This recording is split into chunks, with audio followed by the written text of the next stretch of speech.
তো হাই বন্ধুরা, তোমরা সবাই কেমন আছো? আমরা তো খুবই ভালো আছি, আশা করি তোমরাও খুব খুব খুব ভালো আছো। রি কিচেনে তোমাদের সবাইকে স্বাগত।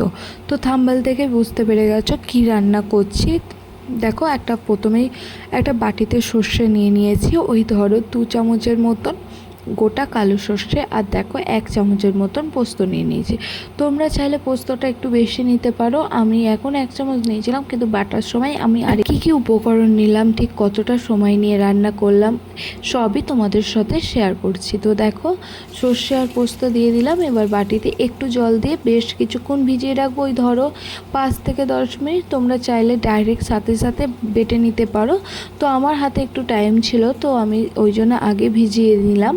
তো দেখো, চাপা দিয়ে রেখে দিয়েছি। এবার দেখো, একটা থালা নিয়ে নিয়েছি, তাতে নিয়ে নিলাম নুনটা তোমরা স্বাদ অনুসারে নেবে। তো আমি দেখো বড় চামচের 1/2 চামচের একটু বেশি নুন নিয়েছি, আর হলুদ গুঁড়োটা একটু বেশিই নিয়েছি, ওই ধরো 1 চামচের মতন।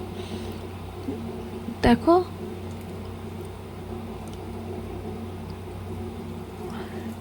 এবার চলো মাছগুলোকে ধুয়ে নিই। যেহেতু ইলিশ মাছ আমি খুবই অল্প ধুয়েছি, আর ঠিক তেমনই আমি খুবই অল্পই ভাজবো।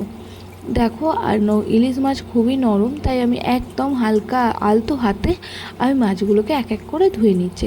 আর মাছগুলোতে যে কী ডিম ছিল সে কি বলবো, তোমরা দেখলেই বুঝতে পারবে। তোমাদের দেখাচ্ছি, দাঁড়াও, আমি আগে ধুয়ে নিই ভালো করে।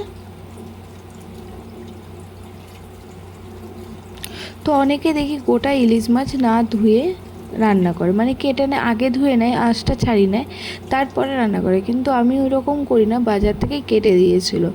দেখো, তো দেখো, ম্যারিনেট করব বলে নুন আর হলুদটা নিয়ে নিয়েছি। তো এবারে এক এক করে আমি মাছগুলো থালাতে দিয়ে দেবো। তো ইলিশ মাছ কাদের কাদের প্রিয় খাবার একটু কমেন্ট করে জানাও তো। এবার দেখো, এক এক করে ইলিশ মাছ আমি দিয়ে দিচ্ছি, আর দেখো কতটা ডিম ছিল। এখানে মোট আমি 4 পিস ইলিশ মাছ নিয়েছি, বাকি ইলিশ মাছ আমি ফ্রিজে রেখে দিয়েছি। তো দেখো, 4 পিস ইলিশ মাছ নিয়েছি, এবার ভালো করে এটাকে ম্যারিনেট করব। ওই সমস্ত মাছে হলুদ আর নুনটা একদম যাতে লেগে যায় সেই রকম ম্যারিনেট করে। আমি কিন্তু একদম টাইম দিয়ে রাখবো না, আমি সাথে সাথেই ভেজে নেব। যেহেতু ইলিশ মাছ আমার তো খুব ফেভারিট একটা খাবার, তো এই একটা পদ দিয়েই আমি অনেকটা ভাত খেয়ে নিতে পারবো, মানে এতটা প্রিয় আমার হয়, প্রিয় রান্না এটা। আর এই ইলিশ মাছটা আমি তোমাদের সাথে শেয়ার করছি, আশা করি তোমাদের খুব খুব খুব ভালো লাগবে। একবার তোমরা বাড়িতে ট্রাই করে দেখতেই পারো, হয়তো অনেকেও ট্রাই করেছো, কিন্তু এইরকম পদ্ধতিতে একবার করে দেখতে পারো, অসাধারণ টেস্ট হয়। তো দেখো, কড়াইতে তেল দিয়ে দিয়েছি, একটু তেলটা নাড়াচাড়াও করে নিয়েছি কড়াইয়ের গায়েতে যাতে লেগে যায়।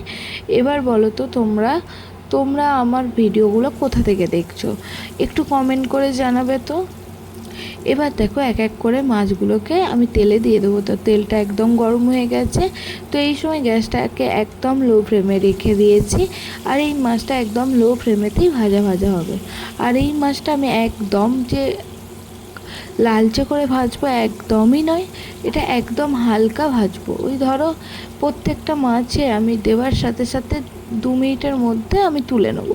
তো একদম হালকা ভাজবো, না ভাজার মতন, কিন্তু কাঁচা মাছ আমি একদমই খেতে পারি না, তাই আমাকে ভাজতেই হবে, সে অল্প ভাজি আর বেশি ভাজি। তো দেখো, প্রায় 4টে মাছই আমি দিয়ে দিয়েছি, আর কিছু মাছ তো ফ্রিজে আছে, তোমাদেরকে গল্প করলাম। তো দেখো, একটু ভাজা হোক, ওই 1 মিনিটের মতন আমি এদেরকে রেস্ট দিয়েছি, এরা ততক্ষণ একটু ভাজুক। তো ততক্ষণ বলি, আমার রান্নাগুলো যদি তোমাদের ভালো লাগে অবশ্যই like, comment, share and subscribe করে আমার পাশে থাকবে। আমি নতুন নতুন ভিডিও তোমাদের সাথে উপহার দেবো, আর তোমাদের যদি কোনো ভিডিওর রান্না দেখতে চাও অবশ্যই কমেন্টে জানাতে পারো, আমি সেই অনুযায়ী তোমাদের রান্না শেয়ার করব। তো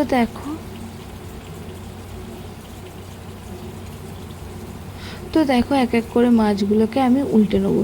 যেহেতু একদম নরম মাছ, তাই আমি একটু ভয়ে ভয়ে উল্টাচ্ছি, যদি ভেঙে যায়, বাট লাস্ট পর্যন্ত ভাঙেনি। কারণ ইলিশ মাছটাকে নিয়ে একটু সমস্যা, কারণ আমরা তো আর সবসময় এই ইলিশ মাছ খেতে ভালোবাসি, মানে পারি না, তাই না? যখন সময় হয় তখনই খেতে পারি। তো দেখো, ওই জন্য ইলিশ মাছের জন্য ভালোবাসাটা একটু আলাদা, অন্য মাছের থেকে ইলিশ মাছ একদমই আলাদা।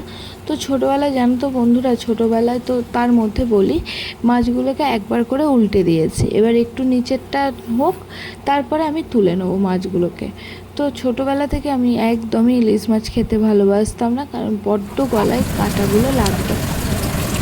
তো দেখো সমস্ত মাছগুলোকেই আমি এক এক করে তুলে নিলাম। আর ইলিশ মাছের তেল খেতে কারা কারা ভালোবাসো একটু কমেন্ট করে জানাও তো। তো বাকি তেলটা আমি বাটিতে তুলে নিলাম। এবার ওই কড়াতেই আমি রান্নাটা করব। আমি একটুও তেল একটুও কিছু আমি নষ্ট করতে একদমই চাইছি না, যেহেতু ইলিশ মাছ। তো দেখো ওই কড়াইতেই আমি বাকিটা রান্নাটা করব। তো দেখো আমি আরেকটু পরিমাণে তেল দিয়ে দিয়েছিলাম। আর এখানে আমি তেল দিয়েছিলাম দেখো দুধ থেকে 3 চামচের মতো, 3 চামচের হয়তো কমই দিয়েছিলাম। তো দেখো, তো তেলটা একটু গরম হয়ে যাক। আর এতে কী ফোড়ন দেবো তোমরা কি জানো, গেস করতে পারছো? তো এতে আমি ফোড়ন দেবো কালো জিরে। তো দেখো অনেকেই অনেক রকম ফোড়ন দেয় বা রসুন পেঁয়াজ দিয়ে রান্না করে, আমি ঠিক এই রান্নাটা এখনও পর্যন্ত করিনি বা খাইনি। তো আমি রান্না করি সর্ষে পোস্ত দিয়ে।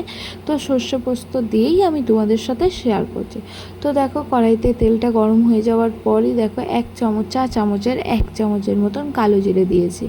এবার কালো জিরেটা একটু ভাজা ভাজা হোক, কারণ কালো জিরের একটা অসাধারণ ফ্লেভার থাকে, তেলে ভাজলেই সেই ফ্লেভারটা বেরিয়ে আসে। তো দেখো সুন্দর একটা, তো কালো জিরে দেওয়ার পরে বেশ সুন্দর দেখো ভাজা ভাজা হচ্ছে। বেশ কিছুক্ষণ ধরেই আমি এটাকে ভাজবো। আমি আরও কিছু রান্না করেছি, সেটা তোমাদের সাথে শেয়ার করি। তো দেখো কালো জিরেটা ভাজা ভাজা হয়ে যাওয়ার পর দেখো আমি কাঁচা লঙ্কা দিয়েছি। তো কাঁচা লঙ্কাকে ঠিক এইভাবেই চিড়েছিলাম। তো তোমরাও এইভাবেই চিড়ে দেবে কাঁচা লঙ্কাকে। তো দেখো ফোড়নে আমি 4টে মতন কাঁচা লঙ্কা দিয়েছি, আর কাঁচা লঙ্কাকে আমি একদম চিড়ে দিয়েছি। তো কালো জিরে আর কাঁচা লঙ্কাটা একটু ভাজা ভাজা হোক। তো ততক্ষণে বলো তোমরা কোথা থেকে আমার ভিডিও দেখছো। যদি আমার ভিডিও তোমাদের ভালো লাগে অবশ্যই লাইক কমেন্ট সাবস্ক্রাইব করে আমার পাশে থাকবে। আশা করি আমি তোমাদের সুন্দর সুন্দর রান্নার ভিডিও উপহার দেব। তো দেখো যে সর্ষে আর পোস্তটা ভিজিয়ে রেখেছিলাম তার থেকে অনেকটাই বাটনা হয়েছিল, বাট এতটা তো লাগবে না, বেশি দিলে আবার তেতো হয়ে যাওয়ার চান্স থাকে, তাই বাকিটা আমি ফ্রিজে রেখে দিয়েছি। তো দেখো ভালো করে তেলের সাথে ভালো করে মিক্স করে নেবো সর্ষে আর পোস্তটাকে। আর এখানে উপকরণ বলতে সর্ষে পোস্ত কাঁচা লঙ্কা আর কালো জিরে আর তেল, আর কিচ্ছু উপকরণ লাগবে না, যেমন লাগবে না রসুন পেঁয়াজ বা কিছু। তো আমার এইরকমই রান্নার পদ খেতে বেশি ভালোবাসি। তো দেখো একটু কষিয়ে নেওয়ার পরে আমি কাপে করে জল দিলাম। তো জল দেওয়ার পর বেশ কিছুক্ষণ কষিয়ে আবার একবার জল দিয়ে দিচ্ছি দেখো। তো দেখো এবার বেশ কিছুক্ষণ ধরে ফুটিয়ে নেবো। তো আমার রান্নাগুলো যদি তোমাদের ভালো লাগে অবশ্যই লাইক কমেন্ট সাবস্ক্রাইব করে আমার পাশে থাকবে, আর আমি তোমাদের সুন্দর সুন্দর রান্না উপহার দেব। তো দেখো,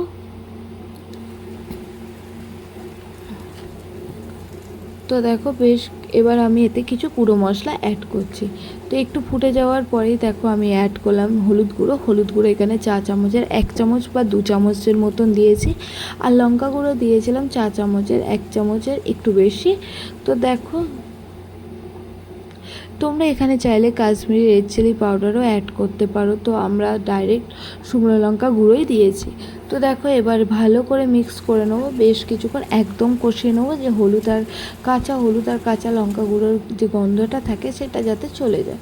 তো দেখো আর কোনো মশলা দেবো না। ইলিশ মাছ আমি সিম্পলভাবে রান্না করতে বেশি পছন্দ করি, আর একটু তোমাদের সাথেও শেয়ার করে নিলাম। তো দেখো আবার একটু জল দিয়ে দিলাম।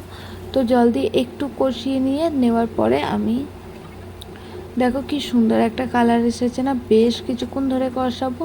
আর এই সময় গ্যাসটা একদম হাই ফ্লেমে দিয়ে দেবো। তো দেখো কি সুন্দর ফুটে যাচ্ছে। তো ইলিশ মাছ কাদের কাদের প্রিয় খাবার একটু কমেন্ট করে জানাও তো। আমার যেমন চিংড়ি মাছ ভালো লাগে তেমনই ইলিশ মাছ ভালো লাগে। তো দেখো বেশ কিছুক্ষণ ধরে ফুটিয়ে নেবো, ফুটিয়ে নিয়ে ঝোলটা অনেকটা শুকিয়ে নেব। তারপরে আমি এক এক করে ইলিশ মাছগুলোকে দিয়ে দেবো। যেহেতু ইলিশ মাছটা খুবই নরম মাছ, আমি যেহেতু একদম সুন্দরভাবে ভাজিনি, যেহেতু হালকা ভেজেছি তাই আমি খুব আস্তে আস্তে ইলিশ মাছগুলোকে আমি ঝোলের মধ্যে দিয়ে দিচ্ছি, যদি ভেঙে যায় এই ভয়েতে। তো দেখো রান্নাটা প্রায় হয়ে গেছে, একটু ফুটিয়ে নেবো, ওই ধরো 2 থেকে 3-4 মিনিটের মতন ফুটিয়ে নেবো, বেশি ফোটাতে যাব না। আর দেখো মাছগুলোকে এবার আমি বাটিতে এক এক করে তুলে নিচ্ছি আর সুন্দরভাবে সাজিয়ে নিচ্ছি। তো দেখো কালারটা খুব সুন্দর এসেছে না? এইভাবেই আমি রান্নাটা তোমাদের সাথেও শেয়ার করে নিলাম, যদি করলাম না। যদি রান্নাটা ভালো লাগে অবশ্যই লাইক দিয়ে দিও, আর ধন্যবাদ।